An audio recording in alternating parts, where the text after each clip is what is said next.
Capítulo 10. Mediana edad sin crisis. Todo tiene su momento, y cada cosa su tiempo bajo el cielo. Eclesiastés. El tiempo no es más que el río en el que voy a pescar. Henry David Thoreau. Estela. Al llegar a los 50, Estela hizo inventario. Vio una larga carrera como secretaria jurídica, con un puesto seguro y de valor para la compañía. Vio un matrimonio duradero y luego un largo trecho en solitario después de la muerte de su marido. Vio a sus hijos mayores emprender el rumbo hacia sus propias vidas. En general, le gustó lo que vio. Sin embargo, decidió hacer algunos cambios. Estela se percató de que siempre había sido muy controladora y agresiva en sus relaciones, y desde que enviudó, usaba las relaciones básicamente para el sexo. Se daba cuenta de que la mayoría de la gente, salvo sus hijos, la percibía como emocionalmente fría.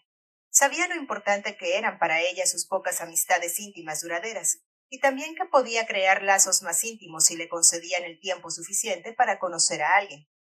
Ahora se sentía preparada para establecer una relación sentimental más estable con un hombre. Sabía que se encontraría bien sola. Lo había estado durante casi 10 años, pero resolvió acercarse a uno de los hombres con los que de vez en cuando salía, para ver si podían edificar algo más duradero y satisfactorio. En ese momento, Estela decidió que, después de casi 30 años trabajando en una compañía, quería trabajar para ella misma.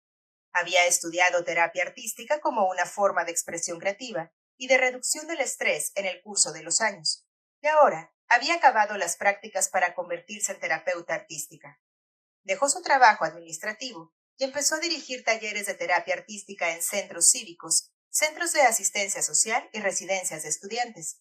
Pasó muchas semanas llenas de preocupación, esperando con ansia esta importante transición, pero tenía confianza en sí misma y en sus capacidades. Pronto tuvo la agenda llena con meses de adelanto. Aunque no ganaba tanto como en el bufete de abogados y trabajaba casi lo mismo, se sentía inmensamente feliz y veía que estaba ayudando a sus estudiantes y a la comunidad. Aquello no era una crisis de la mediana edad. Introspección, cambio profundo, pero ni un asomo de pánico. La frase crisis de la mediana edad suele conjurar a un hombre que se está quedando calvo, que se compra un deportivo rojo y deja a su esposa por otra mujer más joven, mientras sigue infeliz con el trabajo que ha hecho durante toda su vida. Cualquiera que sea, bien pagado pero estresante o carente de incentivos. Aunque mucha gente experimenta una convulsión durante la madurez, incluso durante esos años que te hacen cambiar lo que tienes por un modelo supuestamente más sexy. Crisis no es la palabra adecuada. En cambio, es una parte natural del ciclo de la vida, pero no hay nada en la definición de cambio que necesite crisis. Cuando se enfoca con la disposición filosófica adecuada, la mediana edad puede presentar una oportunidad para el crecimiento personal y para reajustar aspectos de la vida que tal vez haya descuidado para detrimento suyo. La historia de Stella demuestra que incluso los cambios más profundos pueden afrontarse con calma. En realidad, Stella vino a consultarme no solo sobre los cambios que estaba haciendo sobre su vida, pues aparentemente los controlaba, sino sobre el modo de afrontar su propia mortalidad. Cambios sí, crisis no. Así pues, en nuestro vocabulario abogo por sustituir la expresión crisis de la mediana edad por cambio de la mediana edad.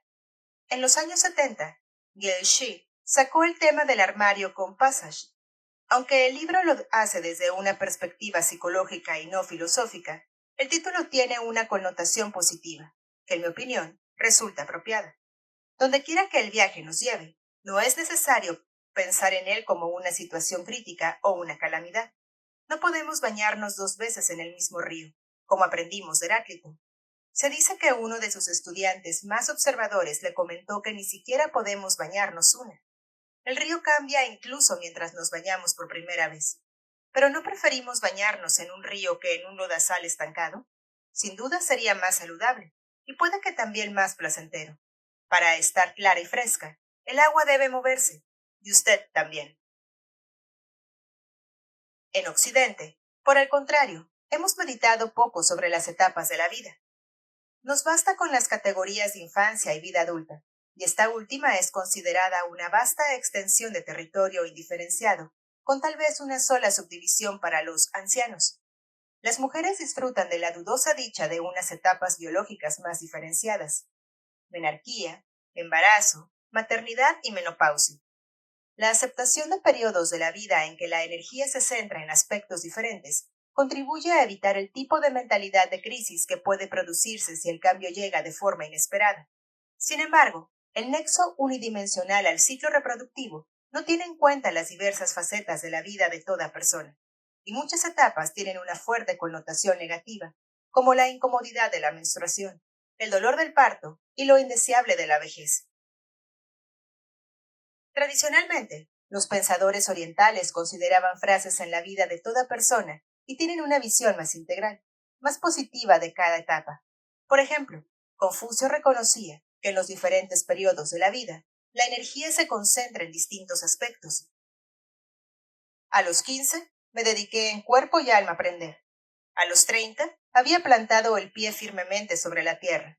A los 40, ya no sufría ante las perplejidades. A los 50, sabía cuáles eran los mandatos divinos. A los 60, los escuchaba con oído dócil. A los 70, podía seguir los dictados de mi propio corazón, pues ya no deseaba ir más allá de los límites del bien. Confucio. El pensamiento tradicional hindú establece 4 etapas de la vida: la del estudiante, la de cabeza de familia, la del retiro de los asuntos terrenales y la del perfecto desapego de la lucha mundanal. Sin un marco familiar para trazar las etapas de la vida, entraremos en crisis cuando nos enfrentemos al cambio de la mediana edad. Saber que todos atravesamos fases nos permite poner jalones a lo largo del camino de la vida adulta sin colisionar y quemar cada trecho de nuevo terreno. Ya tenemos unas etapas ampliamente definidas durante la primera parte de nuestras vidas. Uno de los libros más populares sobre el cuidado de bebés divide vida del niño por meses, especificando lo que los padres pueden esperar cada semana. Cuando los niños crecen, nuestra sociedad reconoce una transición anual en los cursos escolares, e incluso utilizamos etiquetas tan concretas como estudiante de primer curso o estudiante de segundo curso. Nuestra cultura busca pocos hitos: el matrimonio, ser padres, pero a partir de ahí, campo abierto. No existe ninguna etiqueta para alguien de 42 años, con 21 años en un oficio y 17 en una relación, con hijos adolescentes y una sensación general de malestar. No hay definición de mediana edad, y ciertamente tampoco hay ningún cambio concreto que deba producirse a medida que vamos avanzando en la vida adulta. El punto central podría llegar a los 35, los 41 o los 57, o nunca. Para mucha gente no habrá una transición importante. Puede haber varias grandes transiciones o una serie de pequeños ajustes. No obstante, con la esperanza de vida más larga de toda la historia de la humanidad, y con una población que sigue sana y activa durante cada vez más tiempo, nos esperan importantes transformaciones para la mayoría de la gente. Estar preparados o hacerles frente sabiendo cuál es nuestra propia filosofía constituye la clave para sacar el máximo provecho a lo que nos salga al paso. Gary. El camino de Gary era más espinoso que el de Stella. Después de una larga carrera como fisioterapeuta de éxito, Gary advirtió algo negro en el horizonte. Estaba cansado del estrés, cansado de los hospitales, cansado de la intensidad de su trabajo. Sabía que deseaba y necesitaba un cambio. Sin embargo, vino a hablar conmigo porque no sabía cuál era ese cambio. Si dejaba de trabajar como fisioterapeuta, no sabía qué otra cosa podría ser. Carecer de otras perspectivas no le asustaba, como asusta a mucha gente, sino que lo desconcertaba. No podía quitarse de encima la sensación de que debería saber lo que le esperaba. Buscó asesoramiento filosófico no tanto para descubrir lo que le esperaba, como para esclarecer por qué no podía imaginarse lo que le esperaba. Puede parecer complicado, pero a Gary el camino del entendimiento le resultaba fácil. Este es otro ejemplo en el que pedía a un cliente que evaluara de nuevo la historia que estaba contando. Ayudé a Gary a comprobar sus suposiciones. ¿Por qué habría de saber lo que le aguardaba en la próxima fase? Nadie lo sabe con exactitud, salvo Dios o el hado, si crees en ellos. ¿Quién era Gary para jugar a ser Dios? Cuando pensaba como un racionalista estricto, Gary se sentía incómodo con su situación. Los racionalistas estrictos creen que podemos descubrirlo todo usando la razón. Para tales racionalistas, el mundo es cosmos, palabra griega que significa orden, no caos. El mundo tiene sentido. Como Gary suponía que tenía que ser capaz de descifrar exactamente lo que debía hacer a continuación, pero en realidad no podía hacerlo, pensaba que algo no andaba bien. Sin embargo, la clase de racionalismo de Leibniz parecía más aplicable a Gary. Leibniz afirmaba que aunque cualquier estado de cosas se produce por una razón suficiente, por ejemplo, no sucede por accidente, no siempre podemos saber cuál es su causa. Los humanos no siempre podemos descifrarlo todo. El cosmos es demasiado complejo para nosotros. Ningún hecho puede ser cierto o existir y ninguna afirmación verdadera, sin una razón suficiente para que sea así y no de otro modo, aunque con mucha frecuencia estas razones permanecen ocultas para nosotros. Leibniz. No creo que un punto de vista estrictamente racionalista nos pueda seguir guiando en mitad de la noche. Los humanos somos muy buenos planteando preguntas que no pueden responderse, incluso cuando descubrimos más y más cosas sobre el universo y su funcionamiento. Pedí a Gary que meditara sobre las limitaciones que tenía ese modo de pensar y empezara por preguntarse: ¿es racional permanecer por tiempo indefinido en un trabajo que odio? Probablemente no, pero eso no significa que haya una respuesta inmediata a la siguiente pregunta. Entonces, ¿qué se supone que debo hacer en lugar de eso? Al menos no una a la que pueda acceder solo mediante el intelecto. Tal vez lo que tenía que hacer entonces era precisamente no saber lo que tenía que hacer. Todo eso agradó a Gary y parafraseó el famoso pasaje del Eclesiastés: un tiempo para cada cosa bajo el sol. Hay un tiempo para saber lo que estás haciendo y un tiempo para no saberlo. Le recordé a Gary otro pasaje del Eclesiastés, que se repite en cada oportunidad. Todo es vanidad y sufrimiento.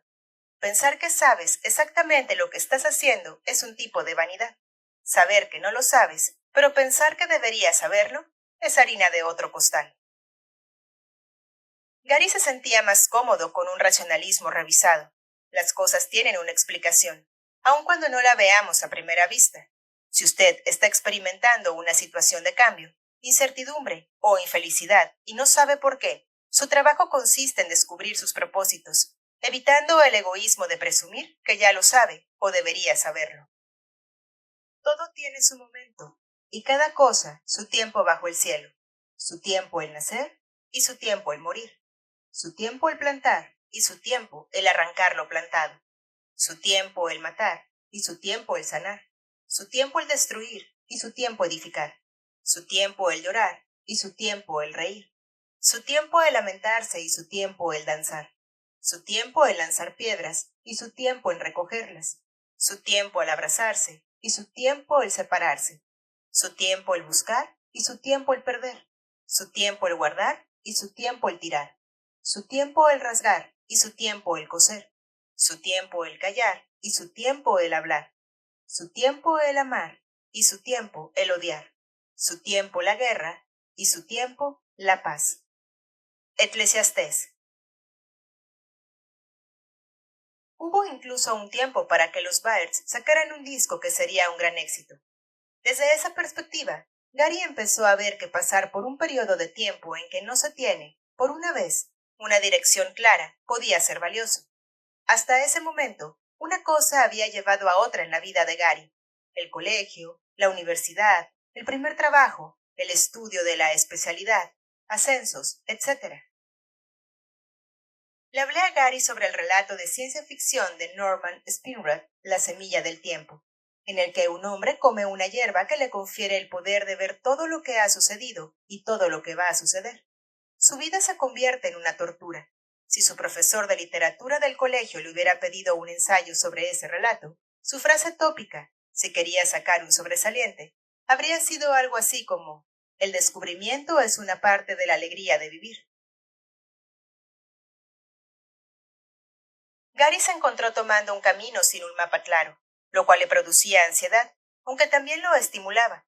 Sus pies estaban menos seguros, pero tenía un amplio campo de visión, lo cual era fascinante. Gary prefirió considerar su incertidumbre como un gran regalo y estaba decidido a usarlo bien. Con el tiempo, dejó su trabajo en el hospital sin tener ningún plan concreto. Con lo que sí contaba era con la bendición de su compañera, Mary, que tenía un buen trabajo con el que se sentía feliz. La felicidad de Gary era importante para Mary tanto como para él mismo. No quería que buscase un empleo solo por tener empleo. Mary ganaba lo suficiente para cubrir sus gastos, por lo que Gary tuvo la oportunidad de buscar su buen camino, relativamente libre de presiones económicas. Si contemplamos su situación a través del proceso PIS, Gary ya había trabajado las 3 primeras etapas cuando buscó asesoramiento filosófico. Había sabido identificar su problema, necesidad de cambio en su carrera. Experimentaba una mezcla de emociones, ansiedad entre ellas, sin que lo debilitasen demasiado. Analizó sus aparentes opciones, pero no pudo responder a 2 preguntas fundamentales. ¿Qué se supone que debo hacer ahora? ¿Y por qué no puedo imaginarme lo que se supone que debo hacer ahora? Su avance se produjo en la etapa de reflexión, al considerar su futuro sin definir una oportunidad y no una barrera. Su disposición filosófica cambió de ver de algo malo en mí, porque no puedo encontrar respuestas, a soy afortunado de entrar en una fase de mi vida en la que no necesito respuestas. Con tiempo para reflexionar, sería capaz de refinar su propia filosofía y tener en cuenta opciones de trabajo coherentes consigo mismo. Pero lo haría con calma, en lugar de con ansiedad. Leibniz, sí. Librium, no. Empezando por la idea de que sabiduría no es lo mismo que conocimiento, y que no saber lo que vamos a hacer no significa que no estemos haciendo lo correcto, Gary estaba en vías de encontrar respuestas al no buscarlas. En ocasiones, nuestros propósitos pueden estar mejor servidos cuando no los conocemos. Si pudiéramos explicar el cosmos valiéndonos solo de la razón, no habría necesidad de experimentos científicos. Cuando la razón pura falla, necesitamos realizar experimentos, sin los cuales algunos de los mayores descubrimientos de todas las épocas, desde la electricidad hasta la vacuna de la polio, nunca habrían visto la luz. A veces, en la vida, las respuestas no vienen inmediatamente, lo que significa que también debemos beneficiarnos de la experimentación.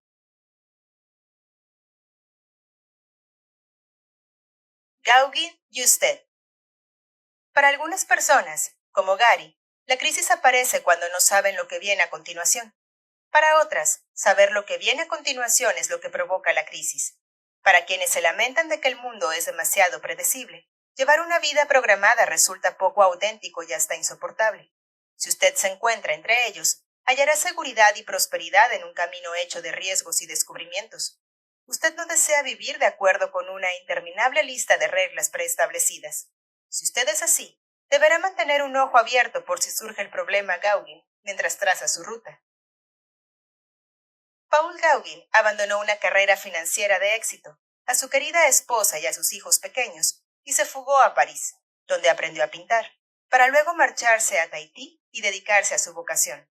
Quienes amamos las obras de Gauguin agradecemos el magnífico regalo que su arte supone para el mundo.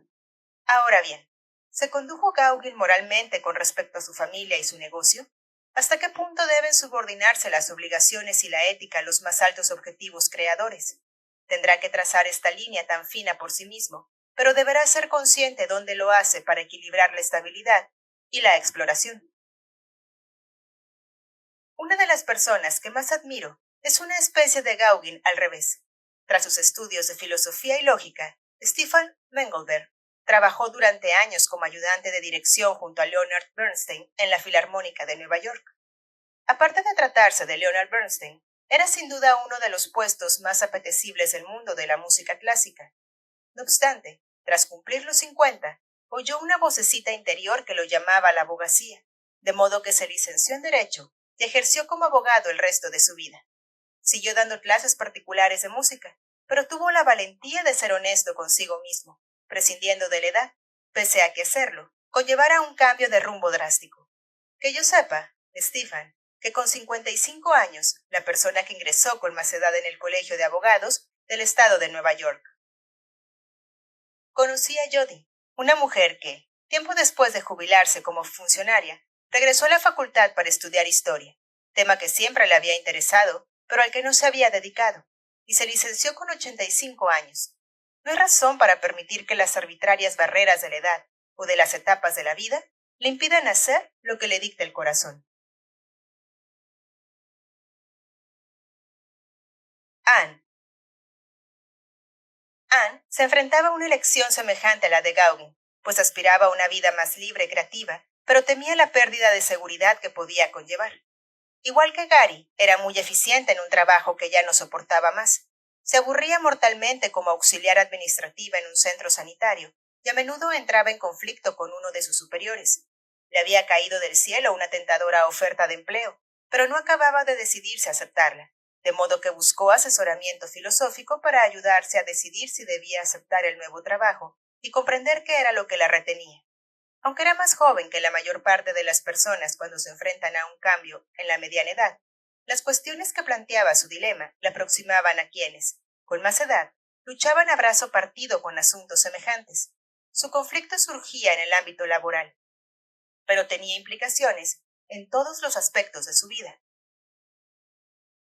Durante el año anterior, Anne había dedicado una tarde a la semana a dar clases particulares en un programa de actividades extraescolares del centro cívico de su vecindario. Había establecido una estrecha relación con una de sus alumnas, y los padres de la niña querían contratarla para que enseñara a su hija a jornada completa. Aquello supondría trabajar 6 horas al día durante el siguiente curso lectivo, con el mismo sueldo que ganaba en el centro cívico. Aparte de la perspectiva de gozar de mucho más tiempo libre, que con un horario de 9 a 5 más horas extraordinarias, y sin tener que aguantar los embotellamientos del tráfico al ir y volver del trabajo, Anne se sentía atraída por la enseñanza, ya que consideraba que era una manera de hacer uso de todas sus capacidades al tiempo que ayudaba al prójimo. Sin embargo, Anne estaba asustada. Los padres de la estudiante le habían propuesto un contrato de un año, y Anne le preocupaba lo que pasaría después de ese tiempo. ¿Volverían a contratarla? ¿Seguiría necesitándola aquella niña? ¿Los padres se mostrarían complacidos con sus progresos? Incluso en el mejor de los casos, la niña se iría a la universidad en cuestión de pocos años. Anne mantenía una relación feliz y constructiva con el hombre con quien vivía, pero no deseaba depender económicamente de él. Educada bajo una estricta ética del trabajo, su intuición le decía que el pecado estaba relacionado con el no estar constantemente ocupada trabajando. Se sentía segura, aunque no realizada, con el trabajo que tenía y no estaba convencida de que debiera ponerlo en peligro para emprender una nueva aventura. Los seres humanos, como casi todos los organismos que se limitan a intentar sobrevivir, temen lo desconocido. Puede tratarse de un temor provechoso. Si usted no reconoce algo, no sabe si es seguro, de modo que más le vale retirarse a un lugar donde se sepa a salvo. Ahora bien, ¿qué ocurre si no está seguro dónde se encuentra ahora? El instinto de conservación solo nos lleva hasta aquí. Regirse por un planteamiento tan conservador da resultado para mantenerse con vida, pero no ofrece garantías de satisfacción o plenitud en la vida que así se conserva. Quizá por eso los seres humanos también manifiestan deseo ante lo desconocido. La promesa del descubrimiento nos llena de vida. Buscamos seguridad, pero, en cuanto la tenemos, la ponemos en peligro. Observe a un cachorro que busca a su madre en cuanto se ha alejado unos pasos de ella, para luego seguir aventurándose tras comprobar que sigue a su lado. Y entenderá a qué me refiero. Vivimos en una tensión constante entre el consuelo de la seguridad y la emoción de las experiencias nuevas. Anne era conservadora por naturaleza, pero hasta ella sentía la llamada de un horizonte en expansión. Sentía que estaba desaprovechando la ocasión de vivir un desafío y que la rutina laboral estaba mermando su capacidad de ser plenamente ella misma. Las instituciones proporcionan seguridad al precio de reducir la expresión personal. Un plato de la balanza sostenía oportunidad y libertad, el otro, predeterminación y permanencia, y Anne quería que la ayudara a pesarlas. Las filosofías hindú y budistas afirman que la permanencia y la seguridad son ilusorias. Tales ilusiones atraen a las mentes codiciosas. La atracción fomenta el deseo.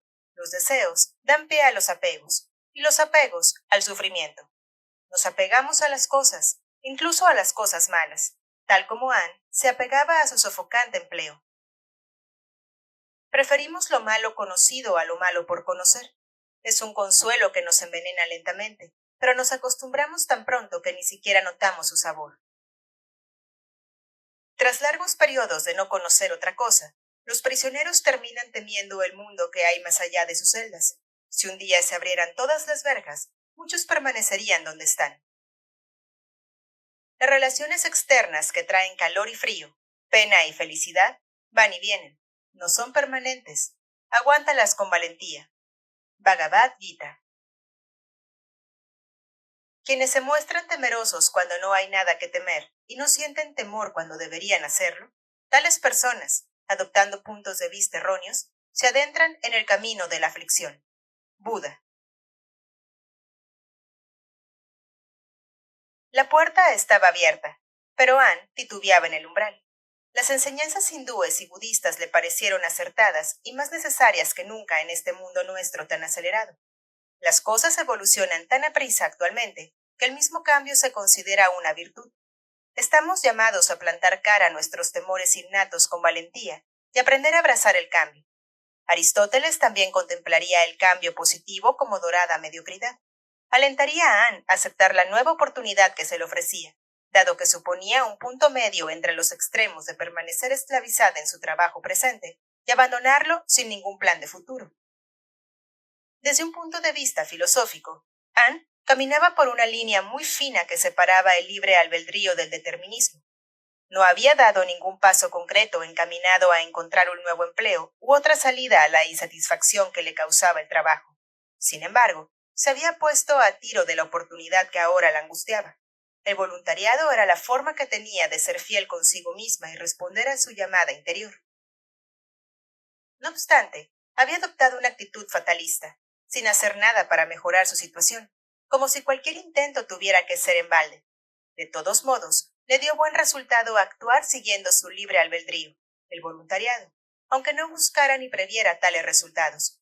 Resolver este debate interior sobre la medida en que ella influía sobre los acontecimientos de su vida le ayudaría a avanzar en consecuencia. Tal como hemos visto, Maquiavelo resolvió el enfrentamiento entre el libre albedrío y el determinismo al declarar que ambas ideas eran socios a partes iguales en hacer que sucedan cosas. Su consejo, por consiguiente, era no perder tiempo tratando de cambiar lo que no puede cambiarse, lo que está predeterminado, sino trabajar sobre los aspectos que uno puede modificar. Si no hubiese estado tan ocupado en forjarse la fama del príncipe del mal, Maquiavelo quizás se hubiera mostrado de acuerdo con la conocida oración de la serenidad. Dios me otorga serenidad para aceptar lo que no puedo cambiar, valentía para cambiar las cosas que sí puedo cambiar, y sabiduría para ver la diferencia entre unas y otras. Las personas somos criaturas manipuladoras. Sin embargo, no podemos manipular el mundo en su conjunto ni es preciso que lo hagamos. Los artistas a menudo presentan una clase de fe en sí mismos, de la que el resto de nosotros puede beneficiarse. La valentía de navegar siguiendo sus propias estrellas. La respuesta, ¿a qué debería estar haciendo?, suele hallarse al volver la mirada hacia el interior, no hacia el exterior. Contestar a la llamada, sea cual ésta sea, con el tiempo, puede que nos ofrezca la oportunidad que ansiamos, tal como le sucedió a Anne. La oportunidad no llama a la puerta solo una vez, lo hace constantemente. Lo que ocurre muy a menudo es que no la oímos, o hacemos oídos sordos, o tememos abrir la puerta. Anne halló consuelo en la idea de que tanto el éxito como el fracaso son, según escribió Kipling, impostores. En el peor de los casos, Anne sería capaz de aprender algo que le resultaría provechoso en el futuro, incluso si el trabajo como profesora particular no daba resultado a largo plazo, de modo que dejó su empleo y se embarcó en una nueva aventura profesional, aunque la inquietaban sobremanera los cambios que se avecinaban. Pasados un par de meses estuvo encantada con su nueva ocupación y su nueva vida. Saque el mayor provecho de los cambios y obtendrá lo mejor de la vida. Olvídese de la crisis de la mediana edad. Puede parecer una crisis cada 5 minutos, o puede vivir 5 vidas sin llegar a la mediana edad. Usted elige.